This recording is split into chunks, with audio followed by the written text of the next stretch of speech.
नमस्कार दोस्तों।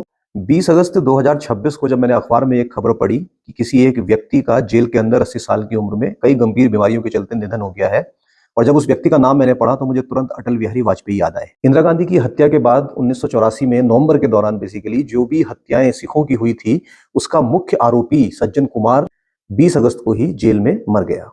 ये बात किसी से छुपी नहीं है कि अगर पूर्व प्रधानमंत्री अटल बिहारी वाजपेयी न होते तो शायद सज्जन कुमार को कभी सजा भी नहीं मिल पाती। अटल बिहारी वाजपेयी एक ऐसे नेता रहे जिन्होंने सिख दंगों का खुलकर विरोध किया, सड़कों पे भी विरोध किया और साथ ही साथ संसद में भी विरोध किया। कांग्रेस हमेशा ही ये कहते रही कि मात्र 600 सिख जो है इन दंगों में मारे गए। ये अटल बिहारी वाजपेयी थे जिन्होंने असली सूची बनाई जिसमें 2700 लोगों के नाम थे जिनको सिख दंगों के दौरान मारा गया था।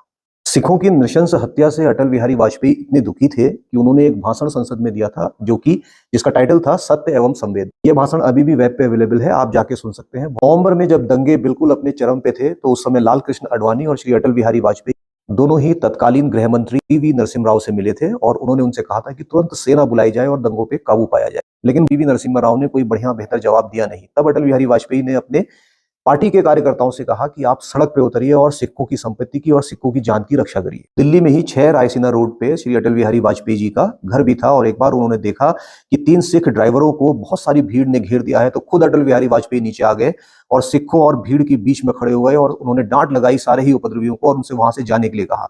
और तब तक वो सिखों की ढाल बन के खड़े रहे जब तक वहां से भीड़ चली नहीं गई। तो सन 2000 में जब एनडीए की सरकार बनी, अटल बिहारी वाजपेयी ने सुप्रीम कोर्ट के रिटायर्ड जज टी.सी. नानावटी की अध्यक्षता में एक कमीशन बनाया जिसके नानावटी आयोग कहा जाता है।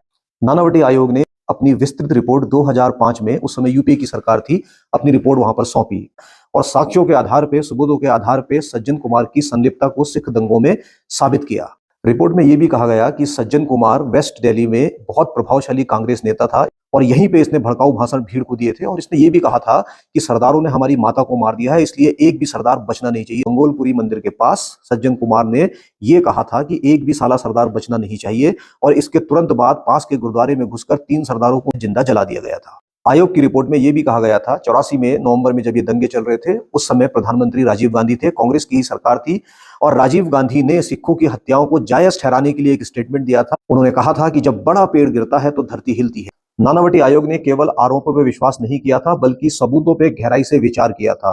भीड़ को इधर उधर से ले जाने के लिए कांग्रेसी कार्यकर्ता इसमें लिप्त थे। मिट्टी का तेल, पेट्रोल, ये सब कांग्रेसी कार्यकर्ताओं ने ही उपलब्ध कराए थे। 2005 में जब ये रिपोर्ट राज्यसभा में पहुंची, प्रधानमंत्री श्री मनमोहन सिंह जी ने माफी मांगी और उन्होंने ये कहा कि सिर्फ सिख समुदाय से नहीं बल्कि पूरे राष्ट्र से माफी मांगने में मुझे कोई हिचकिचाहट नहीं है और शर्म से मैं अपना सर नीचे झुकाता हूं।